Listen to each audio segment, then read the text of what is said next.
Chers élèves, bonjour.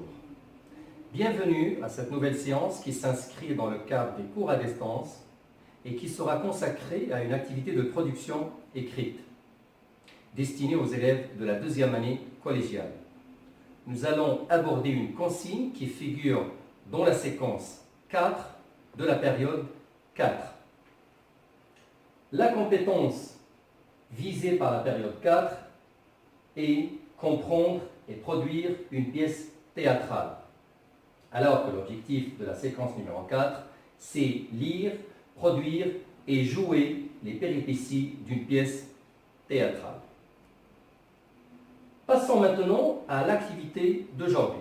Je vous propose une activité de production écrite qui aura comme objectif produire des péripéties appropriées à partir d'une situation précise.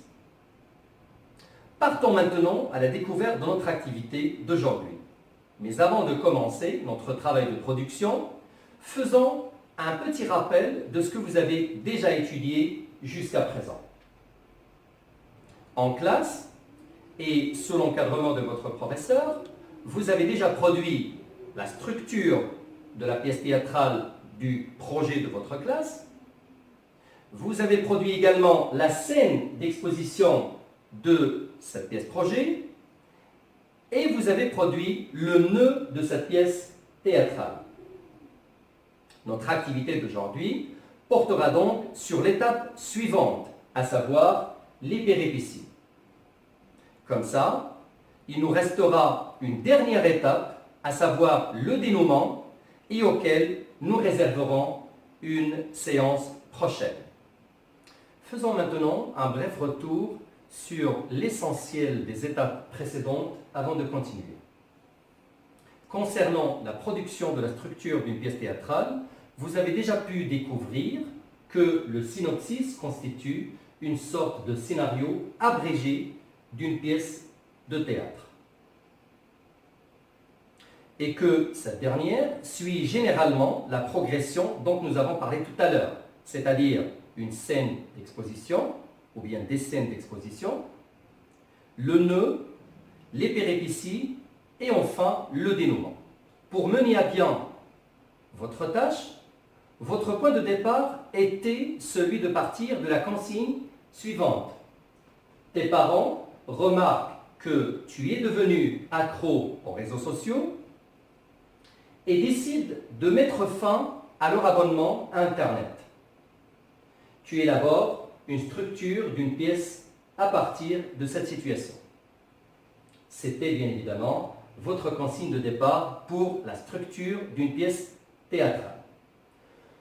En ce qui concerne la production d'une scène d'exposition pour votre pièce projet, vous avez pu comprendre que la scène d'exposition correspond à la situation initiale et remplit deux fonctions essentielles, à savoir informer et intéresser le lecteur ou le spectateur. Concernant la première fonction, c'est-à-dire donner des informations sur les principaux personnages, leur identité, leur rôle, leur caractère, etc., sur le sujet de la pièce, sur le lieu de l'action, sur le registre de la pièce par exemple, s'agit-il d'une comédie ou d'une tragédie. Ensuite, pour le deuxième point, ou bien la deuxième fonction, c'est-à-dire intéresser le lecteur ou le spectateur, vous avez pu découvrir que la scène d'exposition remplit également une autre fonction qui est aussi importante que la première, à savoir celle d'intéresser le lecteur ou le spectateur, c'est-à-dire attirer sa curiosité pour le pousser à découvrir la suite de l'action dramatique. Ces deux fonctions, c'est-à-dire informer et intéresser le lecteur ou le spectateur, sont assurées bien évidemment dans le texte théâtral par les paroles des personnages d'un côté et de l'autre des éléments de mise en scène, c'est-à-dire les indications scéniques ou les didascalies, qui informent par exemple sur le décor, sur les costumes, sur le bruitage, la lumière, le déplacement des personnages, les gestes, les mimiques, c'est-à-dire l'expression du visage, etc. Pour mener à bien votre tâche de production écrite concernant cette étape de la scène d'exposition, vous avez répondu à la consigne suivante. Tes parents discutent des inconvénients des réseaux sociaux et décident de mettre fin à leur abonnement à Internet. Tu rédiges une scène à partir de cette situation. Nous arrivons maintenant à la deuxième étape de la structure d'une pièce de théâtre, c'est-à-dire le nœud. Durant la séance réservée à la production du nœud de votre pièce projet, vous avez retenu que le nœud est le cœur de l'action, qu'il montre le conflit entre les personnages qui se posent et que la situation y est bloquée et que le suspense est à son comble. C'est-à-dire que vous avez retenu que le nœud, c'est là où les événements, par exemple, se mêlent et que l'on se demande comment l'histoire va continuer et comment elle va se terminer après, pendant la situation finale, bien sûr. Le sujet correspondant à la production de cette étape fut celui-ci. Suite à l'intention des parents de mettre fin à leur abonnement Internet, tu interviens pour contester cette idée. Récapitulons avant de continuer. Pour la première étape, concernant le synopsis, ou bien la structure de la pièce projet de votre classe, et comme première activité pendant l'écrit numéro 1, vous avez produit la structure d'une pièce théâtrale. Et vous aviez eu comme consigne, tes parents remarquent que tu es devenu accro aux réseaux sociaux et décident de mettre fin à leur abonnement à Internet. Tu élabores une structure d'une pièce à partir de cette situation. Pendant la deuxième étape, c'est-à-dire consacrée à la scène d'exposition, vous avez produit une scène d'exposition de la pièce de votre projet de classe. Et vous avez travaillé à partir de la consigne. Tes parents discutent des inconvénients des réseaux sociaux et décident de mettre fin à leur abonnement à Internet. Tu rédiges une scène d'exposition à partir de cette situation. Ensuite, concernant la troisième étape, c'est-à-dire réservée au nœud de votre pièce projet, pendant l'écrit numéro 3, vous avez produit un nœud pour votre pièce théâtrale. Et vous étiez parti de la consigne suite à l'intention de tes parents de mettre fin à leur abonnement à Internet, tu interviens pour contester cette idée. Découvrons ensemble maintenant l'activité d'aujourd'hui. Après avoir survolé ce que vous avez déjà fait en classe jusqu'à présent, nous pouvons entamer notre cours d'aujourd'hui, qui va porter bien évidemment sur la troisième étape de la structure d'une pièce théâtrale, c'est-à-dire les péripéties. Notre objectif sera celui de produire des péripéties appropriées à partir d'une situation précise. Voici notre consigne qui constituera notre point de départ.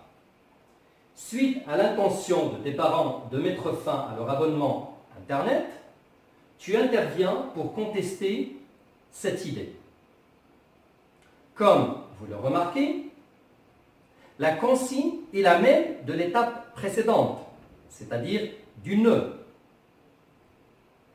Pourquoi? Parce que tout simplement, c'est le nœud qui donne naissance à toute péripétie, dont l'objectif sera bien sûr celui de modifier ou de faire évoluer l'intrigue vers son dénouement, c'est-à-dire vers la solution, et puis vers la situation finale de la pièce, bien sûr.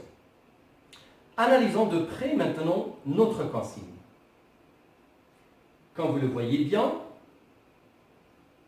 suite à l'intention de tes parents de mettre fin à leur abonnement Internet, tu interviens pour contester cette idée. Alors, comme vous pouvez le constater, il y a deux parties distinctes dans la consigne. La première partie que nous pouvons reformuler sous la forme suivante: intention des parents de mettre fin à leur abonnement Internet. Alors que la seconde partie de notre consigne peut être reformulée comme suit: intervention de l'enfant pour contester cette idée. La première est à considérer comme une action de la part des parents, alors que la seconde est à prendre comme la réaction de l'enfant face à la décision de ses parents. Ce conflit entre des personnages qui se posent, c'est-à-dire les parents d'une part et l'enfant de l'autre part, montre que la situation est bloquée et que le suspense est à son comble.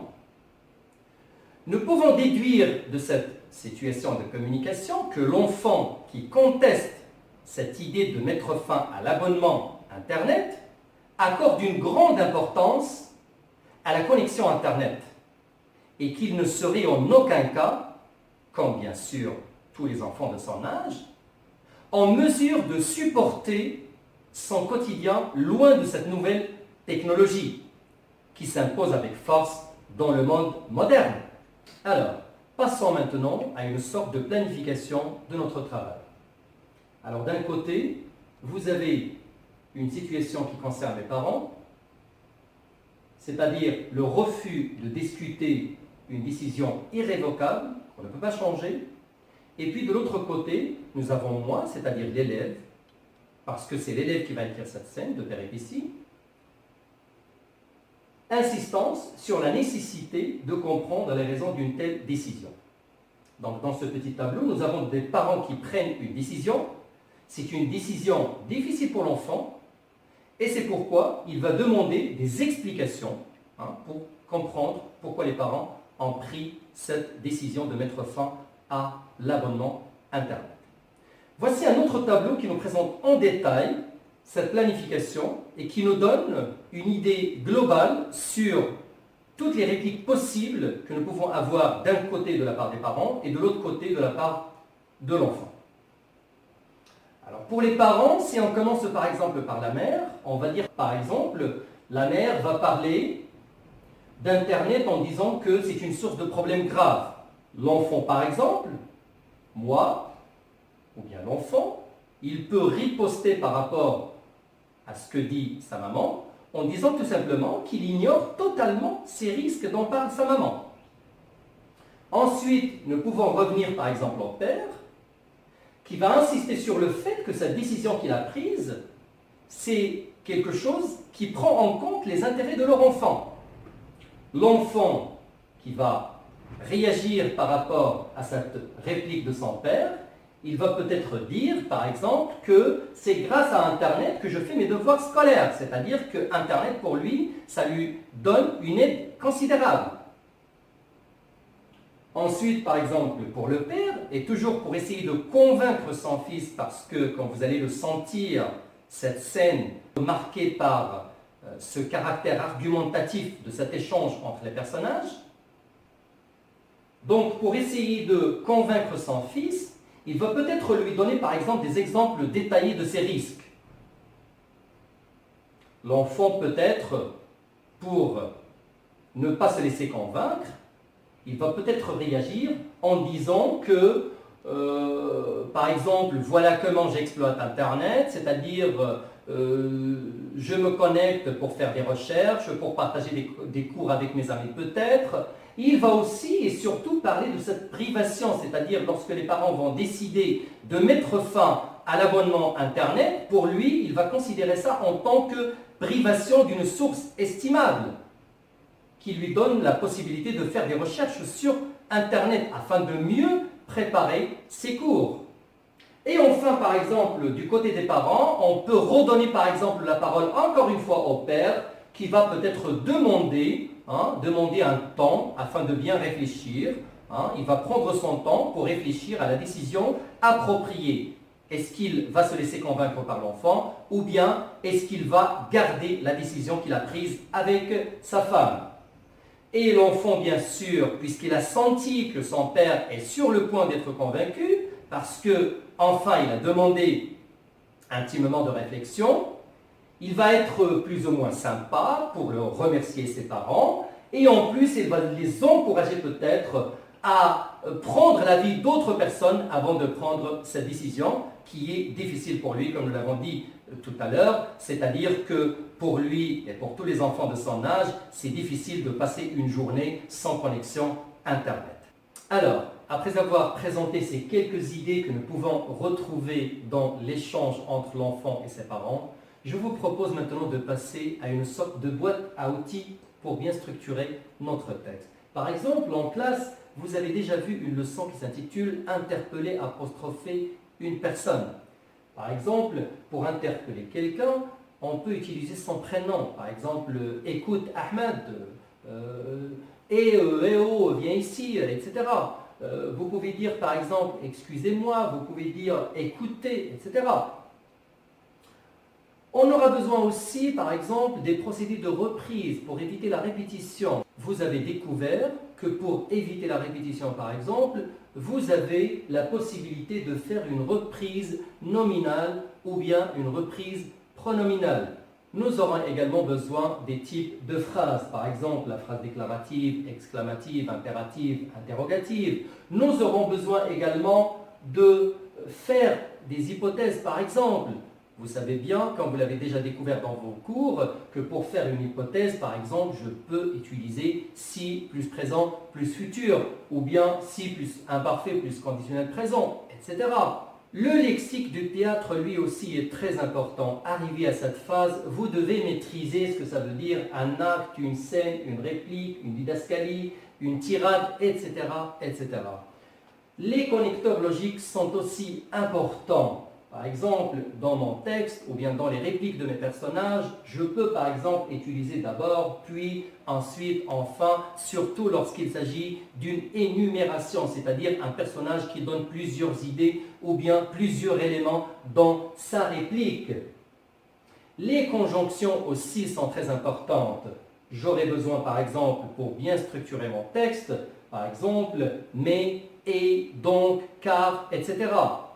Voilà. Donc, après avoir présenté cette boîte à outils, je vous rappelle tout simplement un tout petit point. C'est une boîte à outils à titre indicatif seulement. C'est-à-dire que vous pouvez utiliser n'importe quel outil linguistique que vous avez étudié dans votre classe ou bien que vous avez déjà découvert dans vos lectures personnelles, etc., pour l'intégrer dans le texte de la production écrite.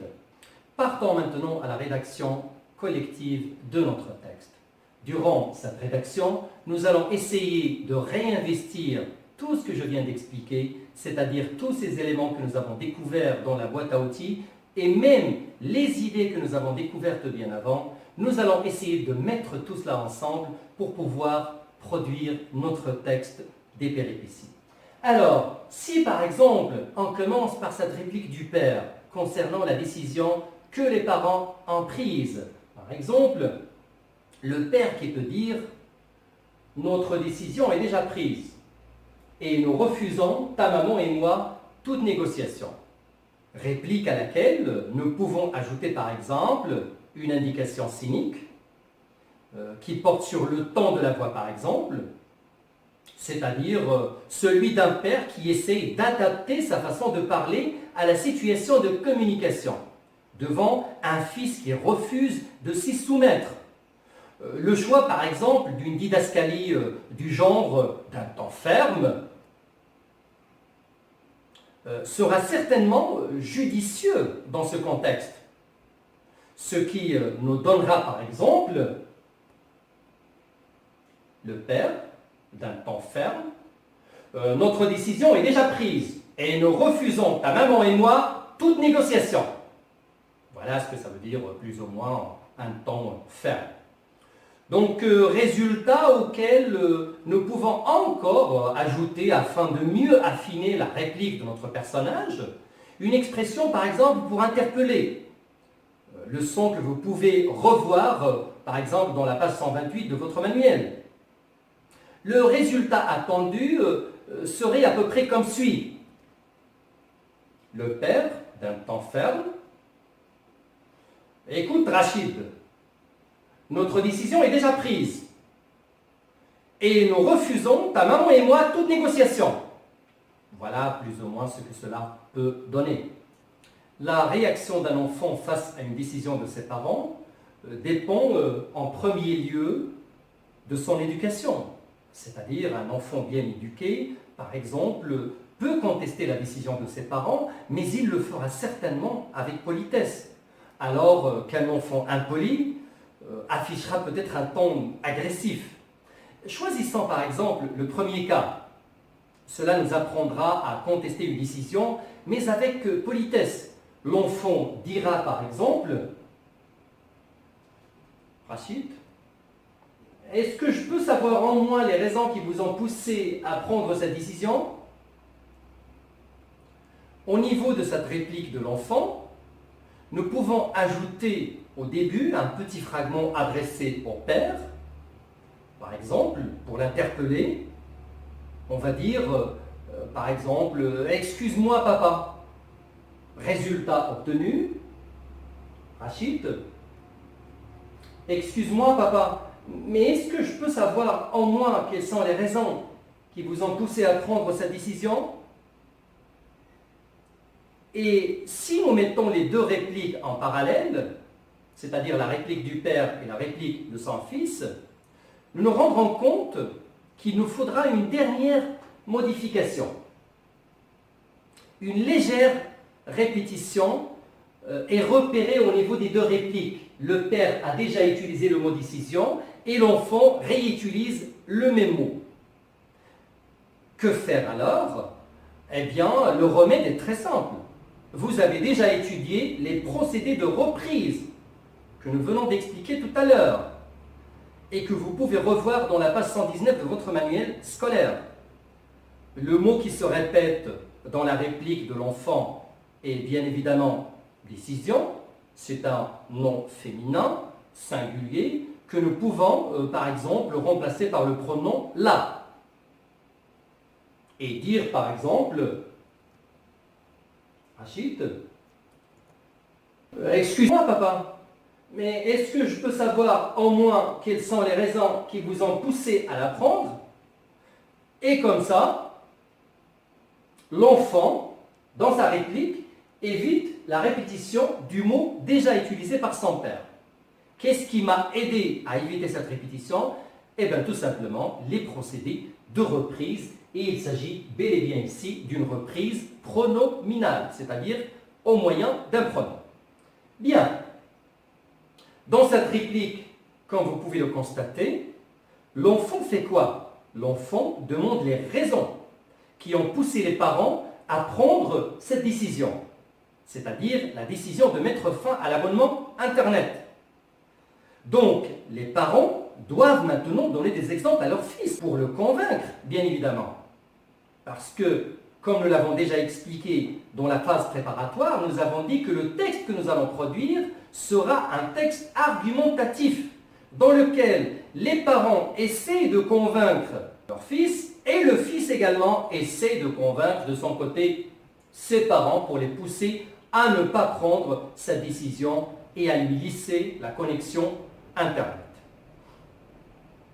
Alors faisons intervenir par exemple la maman qui va essayer de répondre à cette question de son fils. Le fils, je le rappelle, avait demandé les raisons qui ont poussé les parents à prendre cette décision. Voici la réplique de la mère. Mère, pour plusieurs raisons, mon petit. Elle réfléchit. D'abord, tu te connectes souvent aux réseaux sociaux de ta chambre et on ne peut pas vraiment savoir qui sont les personnes que tu fréquentes.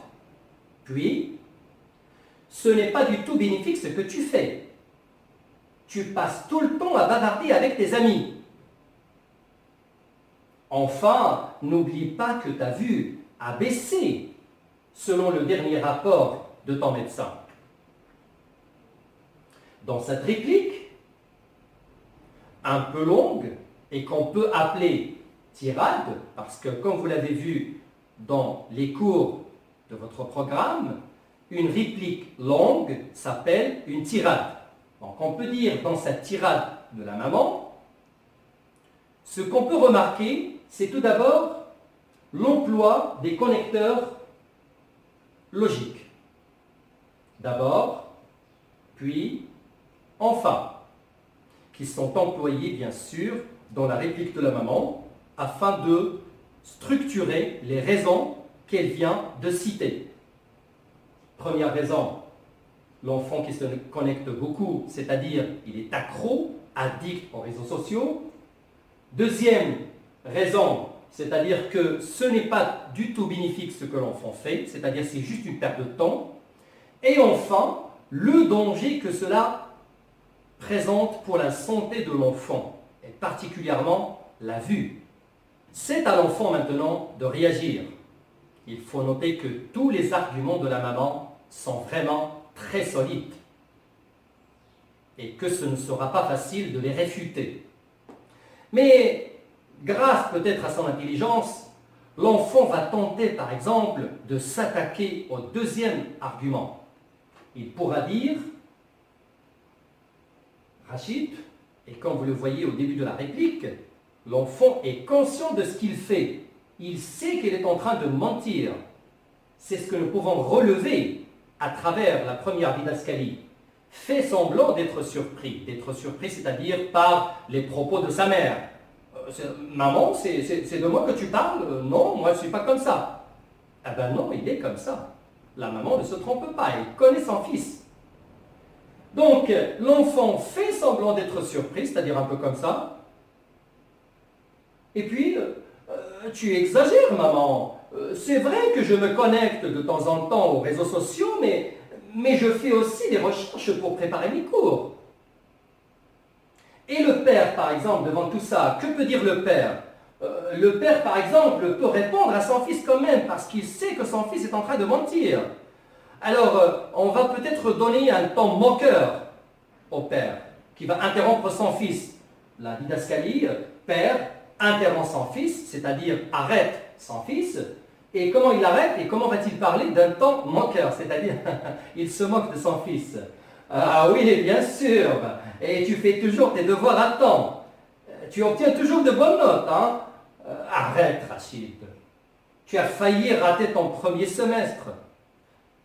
Sache que notre décision prend en compte tes intérêts. Dans la réplique de l'enfant, nous remarquons qu'il commence par accepter l'argument de sa maman en employant « c'est vrai que ». C'est vrai que montre que l'enfant accepte l'argument de sa maman ou bien les arguments de sa maman parce que la maman a avancé 3 arguments. Et l'enfant est très intelligent. Il accepte les arguments de sa maman et puis il riposte en donnant un argument personnel. Ce qui donne, c'est vrai que je me connecte de temps en temps aux réseaux sociaux, ça c'est par rapport aux arguments de la maman, et surtout au deuxième argument. Puis, il se défend au moyen de l'expression « mais ». C'est vrai que « mais » qui exprime l'opposition bien sûr. Et après cette expression de l'opposition, il intègre son argument. Mais je fais aussi des recherches pour préparer mes cours. Le père, qui sait que son fils est en train de mentir, se moque de lui. C'est ce qu'on peut voir dans la didascalie d'un ton moqueur. Le mot d'impératif est très important dans la réplique du père. Il est employé pour faire des recommandations. Le père est en train de faire des recommandations à son fils. Arrête, Rachid. Hein? Arrête, Rachid. Tu as failli rater ton premier semestre, c'est-à-dire que tu dois faire attention à tes études. Mais l'enfant doit réagir parce que l'essentiel pour lui, c'est garder à tout prix cette connexion Internet. Il en a besoin, surtout pour communiquer avec ses amis, sur les réseaux sociaux par exemple. Il ne va pas lâcher prise. L'enfant par exemple peut dire une réplique du genre « Rachid, mais si vous me privez d'Internet, comment ferais-je pour me documenter ?» Ah, un enfant qui pense à ses études, hein, parce que le père a avancé un argument très solide. « Arrête Rachid, tu as failli rater ton premier semestre. » Alors l'enfant va jouer sur ce point-là, il va dire par exemple « Mais si vous me privez d'Internet, comment ferais-je pour me documenter ?» Alors voilà un enfant qui veut travailler, hein, qui veut bien faire des recherches pour mieux préparer ses cours. Réplique dans laquelle, par exemple, on a pu employer l'expression de l'hypothèse que vous avez déjà vue pendant un cours du deuxième semestre de cette année. Hein. C'est une hypothèse employée grâce à si plus présent plus futur. Voyons voir maintenant notre texte affiné. Acte 2, scène 1. Voici le texte. Père, d'un ton ferme, écoute Rachid, notre décision est déjà prise et nous refusons, ta maman et moi, toute négociation. Rachid, excuse-moi papa, mais est-ce que je peux savoir au moins quelles sont les raisons qui vous ont poussé à la prendre? Mère, pour plusieurs raisons mon petit. Elle réfléchit. D'abord, tu te connectes souvent aux réseaux sociaux de ta chambre et on ne peut pas vraiment savoir qui sont les personnes que tu fréquentes. Puis, ce n'est pas du tout bénéfique ce que tu fais. Tu passes tout le temps à bavarder avec tes amis. Enfin, n'oublie pas que ta vue a baissé selon le dernier rapport de ton médecin. Rachid fait semblant d'être surpris. Tu exagères, maman. C'est vrai que je me connecte de temps en temps aux réseaux sociaux, mais je fais aussi des recherches pour préparer mes cours. Père, interrompt son fils, d'un ton moqueur. Oui, bien sûr. Et tu fais toujours tes devoirs à temps. Tu obtiens toujours de bonnes notes. Arrête, Rachid. Tu as failli rater ton premier semestre. Sache que notre décision prend en compte tes intérêts. Rachid, mais si vous me privez d'Internet, comment ferais-je pour me documenter? Alors voici ce qu'on peut dire par exemple pour la première péripétie, c'est-à-dire dans laquelle nous avons assisté à cet échange entre l'enfant et ses parents. Et au point où nous sommes arrivés maintenant, nous n'avons pas intégré la dernière réplique du père dans laquelle il demande un peu de temps de réflexion avant de prendre sa décision. Pourquoi nous l'avons fait? Tout simplement pour vous expliquer que si par exemple on intègre cette réplique et on dit par exemple que le père a accepté de ne pas annuler l'abonnement Internet, cela veut dire que l'on passe directement au dénouement. Alors le travail que je vous propose, on laisse le texte comme il est, c'est-à-dire on ne passe pas à la phase finale, c'est-à-dire le dénouement. Ce que je vous propose, c'est d'écrire une autre péripétie pour prolonger un petit peu le suspense avant de passer à la situation finale. Par exemple, acte 2, scène 2. Alors, puisque nous passons d'une scène à une autre, nous avons deux possibilités. Ou bien un ou des personnages qui vont quitter la scène, ou bien un personnage ou des personnages qui vont faire leur apparition. Je vous propose par exemple de faire entrer un nouveau personnage. Par exemple, grand-mère. On aura des personnages comme suit. Grand-mère, père, mère, Rachid. Dans cette nouvelle péripétie, la grand-mère va essayer de convaincre les parents de Rachid à ne pas procéder à l'annulation de leur abonnement à Internet. À la fin de l'échange entre ces différents personnages, si vous voulez passer à l'étape suivante, c'est-à-dire au dénouement, vous allez dire que la grand-mère, par exemple, a réussi à convaincre les parents de Rachid. Si ce n'est pas le cas, vous aurez encore une nouvelle péripétie. Mais l'exercice que je vous donne à la maison, après avoir assisté à cette activité de traduction écrite, je vous dis tout simplement, faites intervenir le personnage de la grand-mère et dites à la fin de l'échange que la grand-mère réussit à convaincre les parents de Rachid et comme ça, il aura sa connexion Internet, on va la garder et il doit faire des efforts quand même pour bien travailler à l'école. Sur ce, notre activité d'aujourd'hui touche à sa fin. Je vous souhaite une bonne révision à distance et à bientôt.